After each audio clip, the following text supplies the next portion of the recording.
هيرونيفر حرف النهارده هو حرف العاء او العاء، او اللي هو بيمثل العين في اللغة العربية.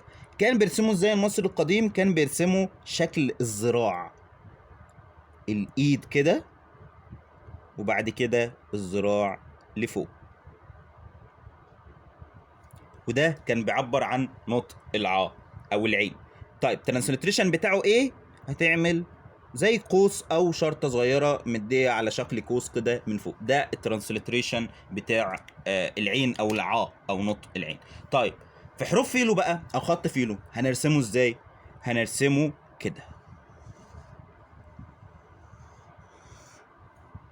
ده بيعبر عن نطق العين او اللي هو العاء. طب لو احنا عايزين خط ارفع من كده اهو، طب لو احنا عايزين خط ارفع من كده اهو، القلم العادي اللي احنا بنكتب بيه كل يوم. طيب ده زي ده ازاي؟ اهو شكل الايد بالظبط. حتى لو انت شفت او حد منكم شاف الخط الهيراتيقي او الديموطيقي تقريبا، مش متاكد انهي الخطوط اللي كان بيتكتب فيه بالطريقه دي، هتلاقي اللي هو مجرد بيكتبوا كده الحرف العين، كان بيختصروا او بيختزلوا بالشكل ده. فاحنا لما تشوفه هتلاقي ان ايه ده حرف العين وفي ايد طالعه، يبقى ده رمز الذراع. فانت لما تشوف اي علامه هيروغليفيه بعد كده في لغه الميدونيتر هتعرف ان ده بيتنطق عا.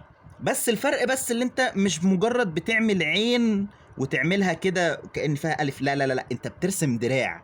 يعني بتعمل الجزء اللي فوق ده صغير كده والجزء اللي تحت ده كبير، عشان الجزء اللي فوق بيعبر عن الصباع اللي فوق، والجزء اللي تحت بيعبر عن الايد. وبعد كده بتطول دي شوية كده، وبعد كده بتطلع دي شوية، فيبقى هنا ده الكوع، ده بقية الايد، وده الدراع من فوق. فبترسم العا كده.